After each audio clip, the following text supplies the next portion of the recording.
Logos ministry या चॅनलमध्ये आपणा सर्वांचे हार्दिक स्वागत आहे। प्रभू येशू ख्रिस्त जो संपूर्ण जगाचा उद्धार करता त्याच्या अति पवित्र आणि सामर्थ्यवान नावाने मी ॲलन लोबो आपणा सर्वांना शुभेच्छा देत आहे। प्रभू येशू ख्रिस्त आपणातील सर्वांस त्याचा स्वर्गीय आशीर्वाद देऊ। आजचा हा संदेश जर तुम्ही पहिल्यांदाच पाहत असाल आणि जर तो तुम्हाला आवडला तर कृपया तुम्ही तो लाईक करावा, इतरांबरोबर शेअर करावा व संदेशाचे नोटिफिकेशन आणि आमचे नवीन येणारे संदेश आपणाला कायम मिळण्यासाठी तुम्ही बेल रिंग प्रेस करावी। Thank you and God bless you.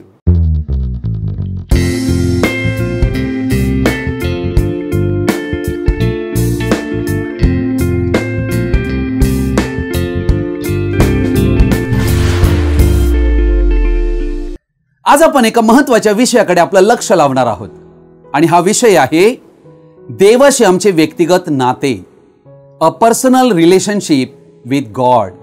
प्रियजन हो, या जगामध्ये आमचं मनुष्यांबरोबर नातं असते। त्या नात्यांना नावं असतात, आई वडील, पती पत्नी, लेकरं। परंतु आम्ही पाहतो की असं एक नातं ज्या नात्याशी आमचा संबंध केवळ या जन्मापुरता मर्यादित नसून मृत्यूनंतरही ज्याच्याशी आमचं नातं असेल असं हे नातेसंबंध आहे। हे नातेसंबंध याला म्हणतात इटर्नल रिलेशनशिप। आमचं देवाबरोबर, देवाचं आमच्याबरोबर नातेसंबंध असावे या कारणासाठीच देवाने आम्हा मनुष्यांना निर्माण केले, यासाठी की देवाबरोबर आमची सहभागिता व्हावी। देवाची उत्कट इच्छा आम्हा मनुष्यांसाठी आहे की आमचं देवाबरोबर घनिष्ठ नातं आणि फार जवळीकतेचं म्हणजे इंटिमेट रिलेशनशिप असावे, ही देवाची इच्छा आहे। देवाबरोबर नाते जोडले जावे ही प्रथम आम्हा मनुष्यामध्ये इच्छा हवी आणि तेही उत्कट हवी, तरच त्या देवाबरोबर आमचे नाते जोडले जाऊ शकते। आणि त्यासाठी आम्ही पवित्र शास्त्राच्या आधारावर आज काही गोष्टी पाहणार आहोत। म्हणून आपणा सर्वांना माझी विनंती आहे की आजचा हा संदेश आपण सर्वजणांनी आवर्जून शेवटपर्यंत पाहावा। God bless you. प्रेषितांची कृत्ये याचा 17 अध्याय 27 वचन म्हणते, अशासाठी की त्यांनी देवाचा शोध करावा, म्हणजे चाच पडत त्याला कसे तरी प्राप्त करून घ्यावे। तो आपल्यापैकी कोणापासूनही दूर नाही। प्रभू या वाचलेल्या वचनावर आपला आशीर्वाद देव आणि आम्हा सर्वांना या वचनाने आशीर्वादित करो। आमेन।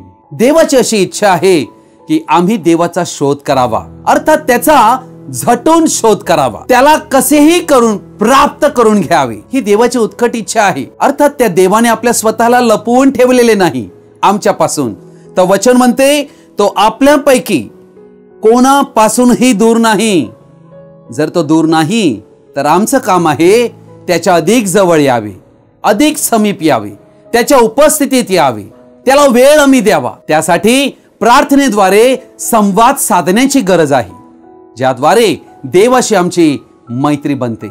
परमेश्वर देवाने आपल्या प्रतिरूपात निर्माण केलेला मनुष्य आदाम आणि हव्वा यांच्याशी अतिशय जवळीकतेचं असं नाते त्यांच्यामध्ये होते, देव आणि मनुष्यामध्ये। देवाची ही फार उत्कट इच्छा आहे की आमचे देवाशी निकटचे नाते बांधले जावे। हाच देवाचा आम्हा मनुष्यांना निर्माण करण्यामागे प्रमुख हेतू होता। अर्थात आदम आणि हव्वा देवाबरोबर चालले आणि देव त्यांच्याशी हितगुज करीत होता। त्या नात्यामुळे त्यांच्या जीवनात फार फायदा मिळत होता। ही गोष्ट सैतानाला फार द्वेष वाटणारी ठरली आणि म्हणूनच त्याने आदम व हव्वा यांना देवाविरुद्ध पाप करण्यास प्रवृत्त केली। या पापामुळे त्यांना एदेनेतून बाहेर देवाने घालवून दिले आणि त्यानंतर मनुष्य व देवामध्ये विभक्तपणा आला आणि देवाशी असणारे नाते तुटले। म्हणून यशाया 59 अध्याय 2 वचन म्हणते, तर तुमचे अपराध तुम्ही व तुमचा देव याच्यामध्ये आड भिंतीप्रमाणे झाले आहेत। तुमच्या पातकामुळे तो तुम्हास दर्शन देत नाही, तुमचे ऐकत नाही। 3 वचन, कारण तुमचे हात रक्ताने, तुमची बोटे अधर्माने विटाळली आहेत, तुमची वाणी असत्य आहे, तुमची जिव्हा दुष्टतेचे शब्द पुटपुटते। धर्मास अनुसरून दावा करणारा कोणी नाही, सत्यास मरून खटला चालविणारा कोणी नाही। लोक पोकळ गोष्टींवर भिस्त ठेवितात, कपटाने बोलतात, ते उपद्रव रूप गर्भ धारण करीतात आणि अनर्थाला जन्म देतात. ही मनुष्याची वास्तविक अवस्था आहे. अर्थात परमेश्वराशी आमचे नाते आमच्या कृत्यामुळे तुटलेलं आहे. परमेश्वर कधीही मनुष्याशी नाते तोडू इच्छित नाही. कारण देवाने मनुष्याला निर्माण केले त्याचा सर्वात प्रथम आणि अति महत्वाचा उद्देश हा होता की देवाची मनुष्याबरोबर सहभागिता व्हावी, त्यांचं देवाबरोबर एक नातेसंबंध असावे. इटर्नल रिलेशनशिप, अनंत नाते. अर्थात प्रभू कधीच आमच्याशी नाते तोडत नाही. देवाशी नाते तोडण्याचे कारण पाप आहे आणि ही आमची कमतरता आहे. म्हणून आम्हाला ही गोष्ट समजत आहे की माझे नाते माझ्या पापामुळे देवाबरोबर तुटलेले आहे. देवाशी आमचे नाते का तुटते? अनेक वेळेला जीवनातील परिस्थिती, अर्थात आमच्या प्रिय व्यक्तीचा मृत्यू किंवा पैशाविषयी विविध समस्या आमच्या जीवनात निर्माण झालेल्या असतात. कर्जबाजारीपणा आणि पैसे फेडण्यास आमच्याकडे काहीच मार्ग उपलब्ध नाही, किंवा आम्ही कुठेतरी गुंतवणूक केलेली आहे आणि आमची फसवणूक झालेली असते. अशा प्रकारे विविध समस्या आहेत ज्या पैशाच्या सभोवती केंद्रित आहेत. किंवा अनेक वेळेला मनुष्य आजारी झाल्या कारणामुळे व जीवनामध्ये पुन्हा पुन्हा अपयशच येत आहे. या कारणामुळे जीवन संघर्षमय बनते व आम्ही देवाला विचारतो की हे प्रभू तू कुठे आहेस? अर्थात देवाविषयी आम्हाला अविश्वास वाटू लागतो व आम्ही आमच्या मानवी भावनेनुसार जगू लागतो. भावनिक बनून आध्यात्मिक जीवन जगू शकत नाहीत, कारण आमच्या भावना दररोज क्षणोक्षणी बदलत असतात. परंतु प्रभू येशू कधीच बदलत नाही आणि त्याने दिलेले एकही वचन कधी बदलत नाही. देव हा सार्वभौम आहे. अर्थात तुमच्या जीवनातील प्रत्येक गोष्टीवर त्याचा ताबा आहे हे आम्ही ओळखणं गरजेचं आहे. जे काही तुमच्या जीवनात घडत आहे त्यामागे देवाची चांगली इच्छा आहे. म्हणून कधीही आपल्या इच्छेने घडले नाही, आपल्याला यश मिळाले नाही, आमची आकांक्षा पूर्ण झाली नाही, तरीही त्याची स्तुती करा, कारण तो उत्तम तेज देतो. म्हणून दुःखी होऊ नका, निराश होऊ नका, तर त्याच्या कृतीशी, त्याच्या निर्णयाशी सहमत व्हा. म्हणजे देवाविषयी तुम्हाला राग येणार नाही. उलट तो माझ्यावर फार प्रेम करतो व माझे चांगलेच तो करणार. ही गोष्ट देवाशी प्रामाणिक व निरोगी नाते बनविण्यास कारणीभूत ठरते. कारण त्याने स्वतः म्हटले आहे, मी तुला सोडून जाणार नाही व तुला टाकणार नाही. देवाने आपलं वचन आम्हाला दिलेलं आहे की तो आम्हाला कधी सोडून जाणार नाही, आम्हाला टाकणारही नाही. कारण त्याला आमच्या बरोबर नाते हवे आहे. पण आमची उत्कट इच्छा हवी त्या देवाबरोबर आमचे नाते व्हावे. पुष्कळ वेळा आम्ही देवाची वचने वाचण्यास कंटाळा करीत असतो, कारण आम्ही आमच्या कामधंद्यात फार व्यस्त असतो, आमच्या परिवारात आम्ही व्यस्त असतो, आमचे हृदय स्थिर नसते. अर्थात देवापासून दूर दूर आम्ही जातो व आमचे आध्यात्मिक जीवन ओसाड बनते. जीवनातील विविध स्तरात काही गोष्टी आम्हाला समजेनाशा अशा होतात व जणू अंधारात फिरावे तसे आम्ही भटकत राहतो. दिशाहीन, उद्देशहीन असे आम्ही बनतो.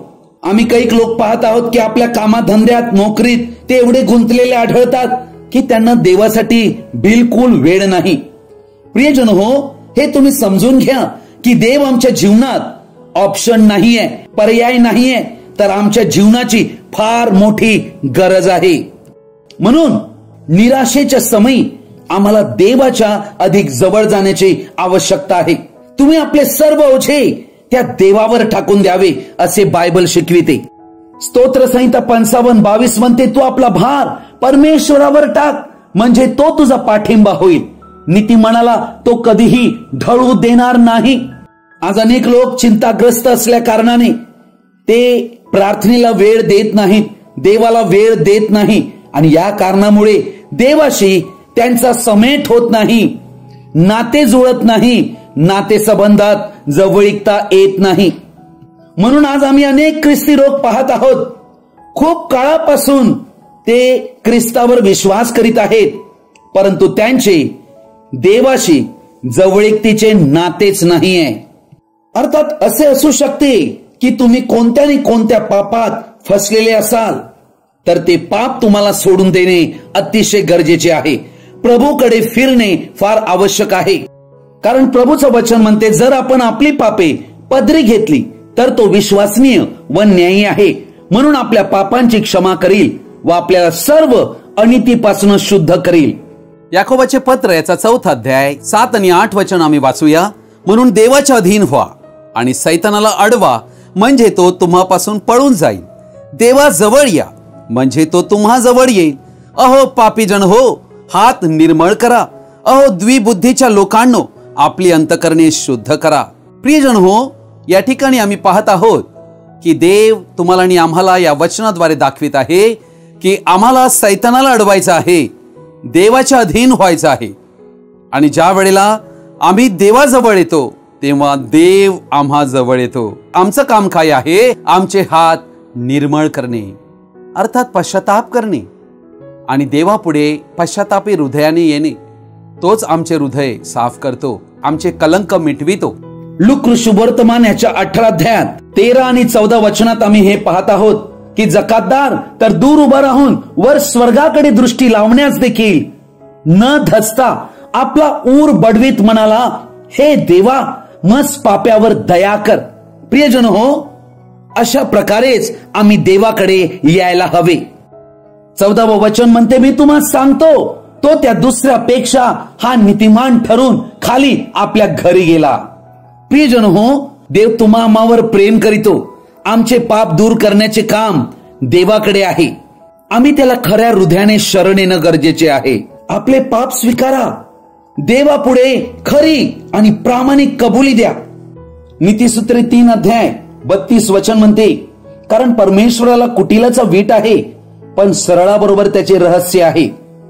अर्थात देव हा पक्षपात करणारा नाही, परंतु जे नीतिमत्वाने चालतात, सरळपणे चालतात, त्यांच्याशी त्याचे नाते जुळते. कारण देव हा अति पवित्र आहे. यशया 53 अध्याय 6 वचन म्हणते, आम्ही सर्व मेंढराप्रमाणे बहकून गेलो होतो, आम्ही प्रत्येकाने आपापला मार्ग धरिला होता. अशा आम्हा सर्वांचे पाप परमेश्वराने त्याचवर लादिले. आम्ही सर्व बहकून गेलो होतो, आपापला मार्ग आम्ही पकडला होता, आणि म्हणून देवाने आमचे सगळे पाप येशू ख्रिस्तावर लादले, यासाठी की त्याने आमचे पाप वहावे, आमच्या पापाचा दंड त्याने स्वतःवर घ्यावा आणि आम्हाला पापाच्या दंडांतून मुक्ती द्यावी. हा अद्भुत मार्ग देवाने आम्हा मनुष्यांसाठी केलेला आहे. लक्षात घ्या, यासाठी की आम्ही देवाच्या जवळ यावे. कोरिन्थीकरास दुसरे पत्र 5 अध्याय 19 वचन म्हणते, म्हणजे जगांतील लोकांची पातके त्यांच्याकडे न मोजता देव ख्रिस्तामध्ये स्वतः बरोबर जगाचा समेट करीत होता आणि त्याने आपल्याकडे समेटाचे वचन सोपवून दिले. देव आत्मा आहे, देव मानव बनला आणि त्याचं नाव येशू ख्रिस्त, आणि त्याने स्वर्गीय पित्याबरोबर समेट घडवून आणण्यासाठी आपल्या स्वतःला काल्वरीवर दिले. हा समेट कोणा खास जातीच्या लोकांसाठी नाही, तर वचन म्हणते देव ख्रिस्तामध्ये स्वतः बरोबर जगाचा समेट करीत होता. अर्थात समेट म्हणजे काय? जेथे नाते तुटलेले असते तेथे परत ते जुळवून आणावे, आणि हे कार्य देवाने स्वतः केलेले आहे. आम्हा मनुष्यांची नाते जुळण्यासाठी देव पुढे आलेला आहे, कारण देव पापरहित आहे आणि हे काम तोच करू शकतो. आणि आम्हा पाप्यांना त्याने क्षमादान देऊन आमच्या पापासाठी त्याचे स्वरक्त त्याने प्रायश्चित्त म्हणून देऊन आमच्याशी समेट केला, यासाठी की आता आमचं देवाबरोबर नातं जोडलं जावं. असं नातं जे कधीही तुटता कामा नये, अनंत नातं. जगामध्ये करोडो लोक आहेत आणि त्यांतील सर्वांशी आपलं नातं नाही होत. त्यांचे पकडूया 300 लोकांशी आमचं नातं आहे. त्यांतील 250 लोकांशी कधी कधी संपर्क होत असतो, महिन्यांतून एकदा, वर्षांतून 2दा किंवा 3दा. तर 20 लोक अशी आहे आमच्या जीवनात ज्यांना महिन्यांतून 2 वेळा आम्ही भेटतोच. परंतु असे 5 ते 7 व्यक्ती आहेत ज्यांच्याशी आमचा दररोज संवाद होतोच. अर्थात येथे नाते जरी या 300 लोकांशी आहे, तरी नात्यांचा आधार किती वारंवारता त्यात आहे त्यावर आधारित आहे. भले ते व्यक्ती भौगोलिकरित्या दुसऱ्या देशात असतील किंवा दुसऱ्या राज्यात राहत असतील तरीही ते एकमेकांशी जोडलेले असतात, कारण परस्पराशी ते जोडलेले असतात. त्याच्याशी मी बोलतो व ते माझ्याशी बोलतात, कारण त्यांच्यात आणि माझ्यात अधिक स्पष्टता आलेली असते.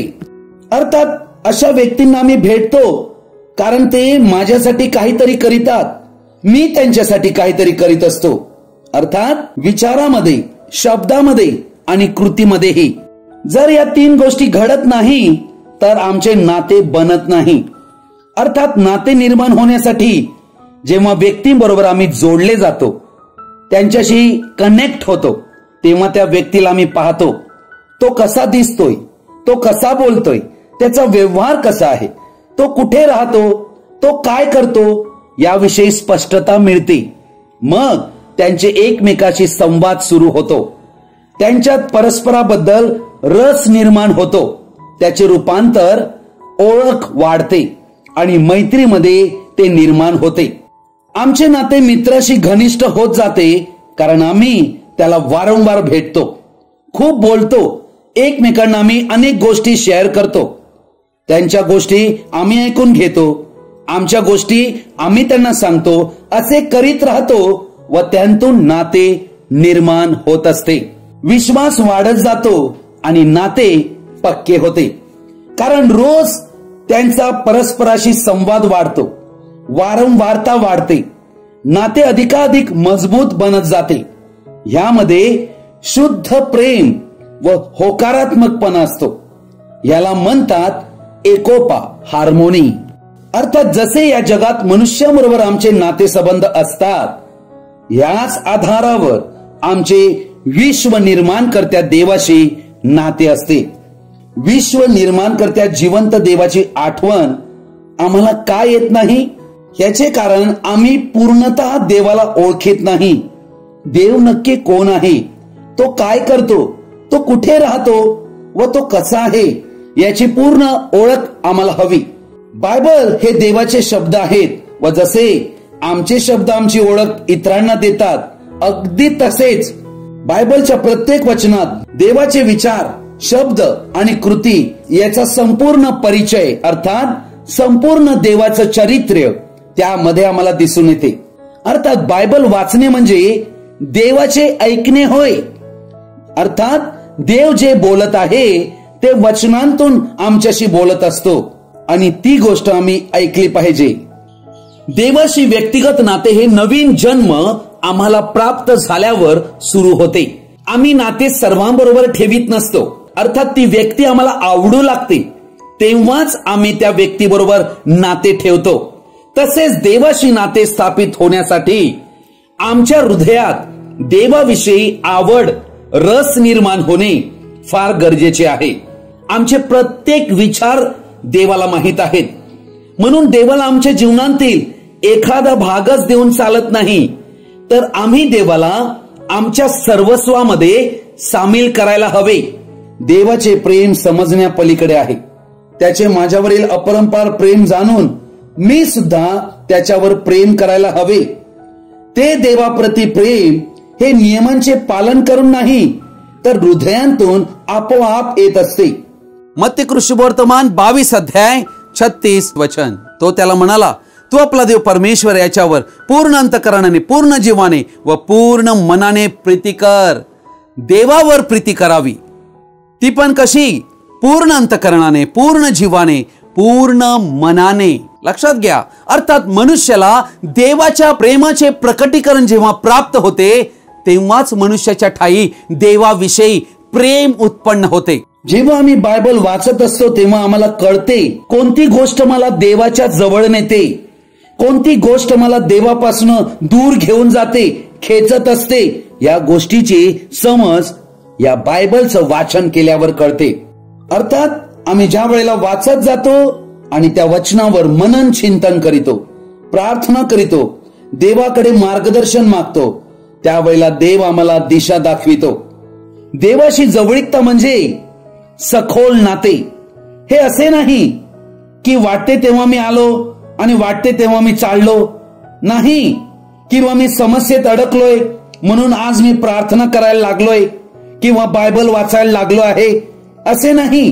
देवाशी जवळीकता ही ह्या सर्व पलीकडे आहे. हे आमच्या स्वतःच्या ताकदीने होऊ शकत नाही. हे अर्थात पवित्र आत्म्याचे काम आहे. आमच्या जीवनात ज्या अनावश्यक गोष्टी आहेत त्या तो काढू लागतो, यासाठी की आमच्या मनाचे परिवर्तन व्हावे. आम्ही या जगात देवाच्या दृष्टिकोनातून पाहू लागावे, म्हणून देव आमच्या विचारांना त्याच्या लाईन मध्ये आणतो आणि आम्हाला आमच्या जीवनात नक्की प्राधान्य आम्ही सर्वाधिक कशाला द्यायला हवे हे आम्हाला कळते आणि तीच गोष्ट आमच्यात बदल घडविते. देवाविषयी आमच्या अंतःकरणामध्ये रस निर्माण करीते व ती गोष्ट आम्हाला देवाच्या जवळ खेचून घेते. रोमकरसपत्र 12 अध्याय 1 वचन हे आमचं देवाबरोबर नातं जोडण्यासाठी नक्की कोणतं तत्व आहे हे आम्हाला समजविते. म्हणून बंधुजन हो, देवाच्या करुणेमुळे तुम्हाला विनवितो की तुम्ही आपली शरीरे जिवंत, पवित्र व देवाला ग्रहणीय यज्ञ म्हणून समर्पित करावी. ही तुमची आध्यात्मिक सेवा आहे. देवाबरोबर जर आमचं व्यक्तिगत नातं जुळावं तर आम्हाला एक आध्यात्मिक सेवा करणे गरजेची आहे. ती म्हणजे आमच्या स्वतःच्या शरीराला देवाला एक ग्रहणीय यज्ञ म्हणून आम्हाला देवाला देऊन टाकणे आहे. आणि असे ज्या वेळेला आम्ही करीतो तेव्हाच आमचे देवाबरोबर नाते जुळून येते. देवाशी आमचे व्यक्तिगत नात्याला आरंभ त्यावेळी होतो जेव्हा आम्ही आमची गरज ओळखतो की प्रभूची मला फार मोठी गरज आहे. देव त्याचा आत्मा आम्हाला देताच आम्ही देवाचे पात्र बनतो. देव आमच्यात वास करू लागतो व आमचे देवाशी एक नाते स्थापित होते. सर्वप्रथम पवित्र आत्मा आम्हाला गॉडली लाईफ, एक दैवी जीवन जगण्याचा मार्ग आमच्यात करीतो. प्रार्थना म्हणजे देवाबरोबर बोलणे, अर्थात देवाबरोबर कनेक्ट होणे, जोडले जाणे. ही गोष्ट फार आवश्यक आहे. ह्याचे कारण हे आहे की बऱ्याच काळापासून त्या देवाशी आमचे नाते तुटले होते. जवळीकतेसाठी देवापुढे आम्ही स्वयंभूत, पूर्णतः मोकळेपणाने देवाला शरण यायला हवे व आम्ही त्याला वेळ द्यायला हवा. आम्ही देवाला फसवू शकत नाही, म्हणून देवाशी पूर्णतः खुल्या हृदयाने आणि प्रामाणिकपणे सर्व गोष्टींबद्दल संवाद आम्ही साधला पाहिजे. देवावर पूर्ण आणि खरा भरोसा आम्ही ठेवला पाहिजे व तो जसा आहे तसा आम्ही त्या देवाचा स्वीकार केला पाहिजे.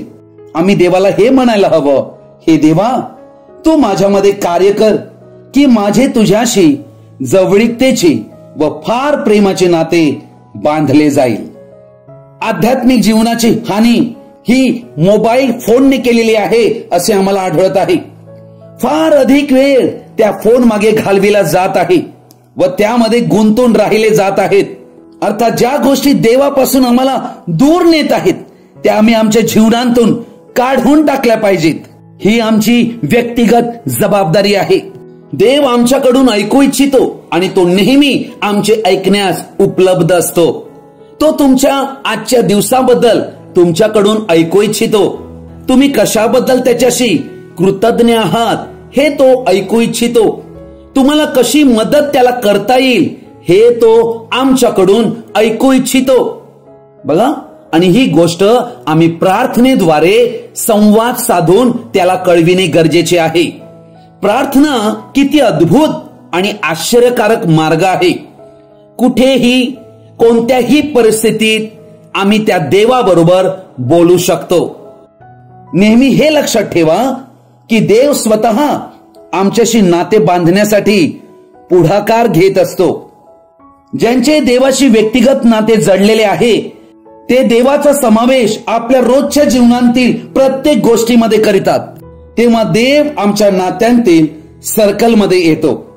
हळूहळू करून तो आमच्या आतील सर्कलमध्ये येतो व आमचे त्या देवाबरोबर घनिष्ठ जवळीकतेचे इंटिमेट रिलेशनशिप नाते संबंध बनते. अर्थात त्या पृथ्वीवरील नाते आणि देवाशी असणारे आमचे नाते यामध्ये फरक आहे. देवाशी आमचे नाते अनंतकालिक आहे, इटर्नल रिलेशनशिप. हे नाते अनंत जीवन आम्हाला मिळाल्या कारणाने मृत्यूनंतरही अतूट आहे. म्हणूनच या नात्याला आम्ही सर्वाधिक किंमत द्यायला हवी. हे नाते कधीच तुटू नये म्हणून आम्ही सर्वतोपरी प्रयत्नशील राहावे. आमच्या पृथ्वीवरील कोणत्याही नात्यापेक्षा देवाशी नाते हे आमचे पहिले प्राधान्य बनले पाहिजे. प्रभूने दाखविलेल्या त्याच्या मंडळीत आमची हजेरी नियमित हवी, अर्थात चर्च अटेंडन्स.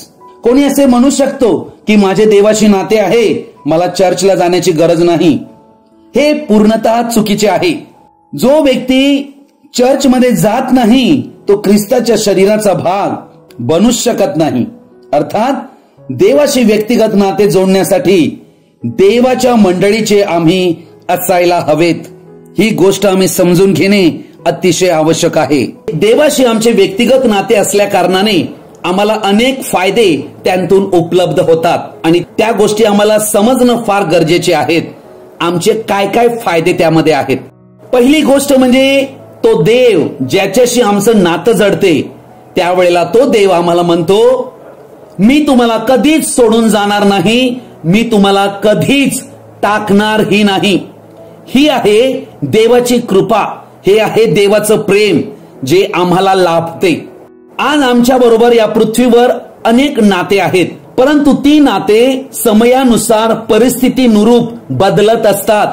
अनेक नाते आम्हाला धोकेही देतात, परंतु हे एक असे नाते आहे जे आपल्या स्वतःचा शब्द आश्वासन कधी बदलत नाही. देव लबाडी करीत नसतो, त्याने जो शब्द बोलला ते तो पाळणारा देव आहे. म्हणून तो म्हणतो, मी तुम्हाला सोडून जाणार नाही, टाकणार नाही. हा देवाशी आमचं व्यक्तिगत नातं असण्याचा पहिला फायदा आहे. या जगात दोन प्रकारचे लोक आहेत. एक, ज्यांचं देवाबरोबर काही एक नातं नाही, आणि दुसरे ज्यांचं देवाबरोबर घनिष्ठ नातं आहे.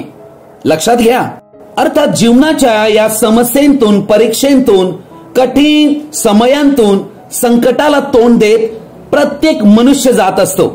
परंतु या सर्व परिस्थितीत आशा कोणाला लाभते? देवाची साथ कोणाला लाभते? ज्यांचं देवाबरोबर नाते संबंध आहे, ज्यांना देवाची साथ मिळालेली आहे, ज्यांना पूर्ण भरोसा आहे देव माझ्यावर प्रेम करतो आणि या सर्व परिस्थितीतून तो मला पार घेऊन जाईल, कारण तो माझ्या बरोबर आहे. अर्थात दुसरा फायदा आमचा हा आहे की जीवनातल्या सर्व परिस्थितीत कितीतरी चढ उतार आमच्या जीवनात असतात आणि त्यात आम्हाला विजय मिळविण्याची शक्ती तो देव आम्हाला देतो. दावीद नावाचा आम्हाला एक तरुण पुरुष दिसतो, ज्याचे देवाबरोबर एक घनिष्ठ नाते जमले होते आणि त्याचे भाऊ तर शॉल राजाकडे सैनिकामध्ये कामाला होते, चांगले कसलेले होते. आणि त्या ठिकाणी पलिष्टी देशांतून गोलायथ नावाचा अतिशय उंच धिप्पाड पुरुष हा त्या सर्वांना आव्हान करीत होता की कोणीतरी माझ्या बरोबर एकट्याने लढावे. पण कोणाचीही हिम्मत होत नव्हती आणि एकटा दावीद याच्या अंतःकरणामध्ये ती हिम्मत निर्माण झाली. प्रियजन हो, तो दावीद त्या ठिकाणी राजाकडे गेला आणि म्हणाला, मी या मनुष्याबरोबर लढेन. राजाने दावीदाच्या शरीर यष्टीकडे पाहून म्हटले, तू तर फार कोवळा दिसतोस, परंतु तो तर लढाईसाठी कसलेला आहे लहानपणापासून. असा तो गोलियत होता. परंतु दावीदाचे देवाबरोबर घनिष्ठ नाते संबंध असल्या कारणाने त्याला देवाविषयी पूर्ण भरोसा निर्माण झाला होता. जो देवाच्या सैन्याला तुच्छ लेखित आहे, यहोवाच्या नावाला शाप देत आहे, देव त्याला पराभूत करील आणि मी त्याला मारीनच. प्रियजन हो, ही हिम्मत देवाशी त्याचं नातं असल्या कारणाने दावीदाला मिळाली होती. तुमचं नाही आमच्या जीवनात काय? गोलायत सारखे कितीही बलिष्ठ परिस्थिती येवो, विरोधक येवो, कितीही दुष्ट दुरात्म्यांची शक्ती येवो, जी आम्हाला त्या गोलियत सारखी कितीतरी प्रबळ आणि मोठी वाटू शकते, परंतु आमचं जर देवाबरोबर व्यक्तिगत नातं असेल तर देव सर्व काही आडवी पाडून टाकेल आणि आम्हाला अनुभव देईल, मी तुझ्या बरोबर आहे. तिसरी महत्वाची गोष्ट आहे, देवाशी आमचे नाते जर दृढ झालेले असेल तर आम्ही प्रत्येक जीवनातील निर्णयात त्या देवाला समाविष्ट करू. आणि त्याचं आम्ही ऐकू, त्याला आम्ही कायम कन्सल्ट करू, विचारू, आणि देव काय मला सांगतो ते आम्ही करू. कारण उद्या काय होणार हे मला माहित नाही, पण त्याला माहित आहे, आणि ज्याला माहित आहे तो निर्माण करता आहे, आणि त्याच्याशी माझं घनिष्ठ नाते आहे. म्हणून तिसरी गोष्ट ही आहे की देव आमची दिशाभूल होऊ देऊ शकत नाही. तो लगेच पवित्र आत्म्याद्वारे आम्हाला मार्गदर्शन करीतो, आम्हाला शिकवितो, आमच्याशी बोलतो, यासाठी की आम्ही योग्य पाऊल उचलावे, योग्य निवड करावी, योग्य निर्णय आम्ही घ्यावा. म्हणून आम्हाला जगाच्या सर्व फसवणुकीच्या मार्गापासून तो देव राखतो. हे सर्व ज्ञान देवाचा आत्मा आम्हाला देतो. चौथी गोष्ट आहे, जेव्हा आमचं देवाबरोबर घनिष्ठ नातं जमते तेव्हा आम्हाला देवाविषयी पूर्ण भरोसा वाटतो. कारण विश्वास म्हणजेच भरोसा.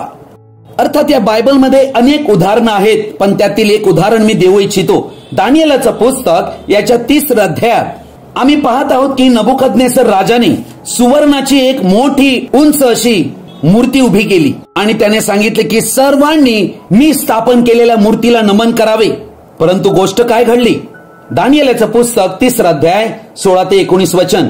शद्रक, मेशक, अबेदनगो हे 3 तरुण होते.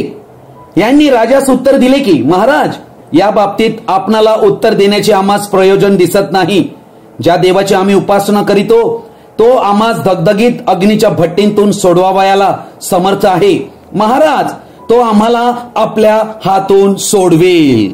प्रियजन हो, जेव्हा आमचं देवाबरोबर एक घनिष्ठ नातं असते ना, त्यावेळेला त्या व्यक्तीला पूर्ण खात्री असते की देव मला सोडवेल.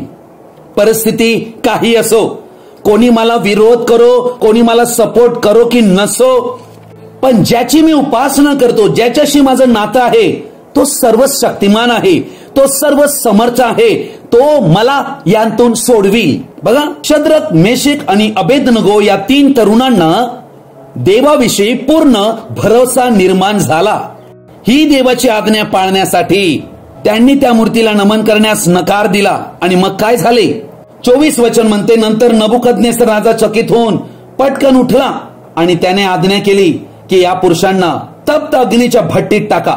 आणि ज्या वेळेला ते टाकले त्यावेळेला नबुकदनेसर राजा स्वतः चकित झाला आणि तो उठला आणि तो म्हणाला, तिघांना बांधून टाकले होय, परंतु 4 इसम अग्नीमध्ये मोकळे फिरत आहे असे मला दिसते. त्यास काहीही इजा पोहोचली नाही. चौथ्याचे स्वरूप तर एखाद्या देवपुत्रासारखे आहे. वचन 26 म्हणते, मग नबुकदनेसर त्या धगधगीत अग्नीच्या भट्टीच्या दारानजीक येऊन म्हणाला, अहो शद्रक, मेशक, अबेदनगो, परात्पर देवाचे सेवक हो, अग्नीतून बाहेर या. तेव्हा शद्रक, मेशक, अबेदनगो अग्नीतून बाहेर आले आणि राजप्रतिनिधी, नायब, अधिपती, सरदार व राजमंत्री जे तेथे जमले होते त्यांनी या पुरुषांस पाहिले. तो त्यांच्या शरीरावर अग्नीचा परिणाम झाला नव्हता. त्यांच्या डोक्याचा एक केसही होरपळला नव्हता. त्यांच्या पाय मोजांना काही झाले नव्हते आणि अग्नीचा गंधही त्यांस लागला नव्हता. किती अद्भुत देव काम करतो पहा. हे आहे देवाशी आमचं व्यक्तिगत नातं जेव्हा असते त्याचा फायदा आम्हाला देव देतो. अर्थात ज्या वेळेला आमचं देवाबरोबर घनिष्ठ नातं बनते त्यातून देव आपल्या लेकरांना वाचविण्यासाठी स्वतः खाली येतो. आजही देव वाचविण्यास समर्थ आहे. परिस्थिती काही असो, व्यक्ती कोणीही असो, त्यांचे नाते मात्र देवाबरोबर हवे. 5वी गोष्ट, त्या परात्पर देवाबरोबर, सर्व समर्थ देवाबरोबर जेव्हा आमचे नाते जवळीकतेचे होते त्यावेळेला देवाची उपस्थिती आमच्या बरोबर राहते व आम्हाला सातत्याने तो मार्गदर्शन करीतो. तो देव स्वतः आम्हाला चालवू लागतो, तो आम्हाला स्वतः शिकवू लागतो. आम्हाला त्यामुळे येणाऱ्या काळाची भीती वाटत नाही, कारण त्याची शांती आम्हाला राखते. 6वी गोष्ट, देवाबरोबर आमचे नाते हे नेहमी आम्हाला आमच्या विरोधकांवर व शत्रूवर विजय देते. कारण जो देवाशी जडला आहे त्याला देव राखतो, सुरक्षित ठेवतो. शत्रू, सैतान, दुरात्मे, किती जरी करोडो दुरात्मे असले तरी त्या व्यक्तींना स्पर्शही करू शकत नाहीत. प्रियजनो, किती अद्भुत गोष्ट ही आहे पहा. हे आम्हाला समजणं गरजेचे आहे. स्तोत्र 91 अध्यायात 1 ते 11 वचनात काय दिलेलं आहे? जो परात्पराच्या गुप्त स्थळी बसतो तो सर्व समर्थ्याच्या सावलीत राहील. परमेश्वराला मी माझा आश्रय, माझा दुर्ग असे म्हणतो. तोच माझा देव, त्याच्यावर मी भरोसा ठेवतो. कारण तो पारध्याच्या पाशापासून, पारद कोण करतो? सैतान. त्याच्या पाशापासून, घातक मरीपासून तो तुझा बचाव करील. तो तुझ्यावर पाखर घालील. बघा, देव आमच्यावर पाखर घालतो. त्याच्या पंखाखाली तुला आश्रय मिळेल. त्याचे सत्य तुला ढाल व कवच आहे. रात्रीच्या समयीचे भय, अनेक लोक रात्री घाबरतात, परंतु रात्रीच्या समयीचे भय, दिवसा सुटणारा बाण, काळोखात फिरणारी मरी, भर दुपारी नाश करणारी पटकी, हे सर्व डेमोनिक पॉवर दाखवले आहेत. दुरात्म्यांची शक्ती जी या जगाला बाधते, जादूटोना, ब्लॅक मॅजिक. वचन म्हणते याची तुला भीती वाटणार नाही. तुझ्या बाजूस सहस्त्रावधी पडले, तुझ्या उजव्या हातास लक्षावधी पडले, तरी ती तुला भिडणार नाही. का बरं? देवाबरोबर माझं नातं आहे. विश्वाचं निर्माण करत्या देवाबरोबर माझा संबंध आहे. मात्र तुझ्या डोळ्यांना ते दिसेल आणि दुर्जनांना प्राप्त होणारे प्रतिफळ तुझ्या दृष्टीस पडेल. कारण परमेश्वर माझा आश्रय आहे असे म्हणून तू परात्पराला निवासस्थान केले आहे. म्हणून कोणतेही अरिष्ट तुझ्यावर येणार नाही, कोणतेही व्याधी तुझ्या तंबूजवळ येणार नाही. कारण तुझ्या सर्व मार्गात तुझे रक्षण करण्याची तुझ्याविषयी तो आपल्या दिव्य दूतांना आज्ञा देईल. किती धन्य लोक आहेत ज्यांचं देवाबरोबर असं नातं आहे. देवाशी आमचे नाते बनल्यामुळे देव आमचा मित्र बनतो, आमचा सर्वोत्तम मदतगार बनतो आणि आमच्या बाजूने तो लढतो. म्हणूनच देवाशी मैत्रीपूर्ण नातं हे सर्वोत्तम निर्णय आहे या मानवी जीवनातील. प्रभू येशू ख्रिस्ताची कृपा, प्रेम, दया, आनंद आणि स्वर्गीय शांती आपणा सर्वांबरोबर तो येईपर्यंत कायम राहो. आमेन. आजचा हा संदेश आपण सर्वजणांनी ध्यानपूर्वक आणि शेवटपर्यंत पाहिल्याबद्दल आपणा सर्वांचा मी हृदयपूर्वक आभारी आहे. हा संदेश ऐकल्यानंतर नक्की तुम्हाला काय कळले? कृपया तुम्ही कमेंट बॉक्समध्ये कळवा किंवा माझ्याशी व्यक्तिगत संपर्क साधू शकता. Thank you and God bless you.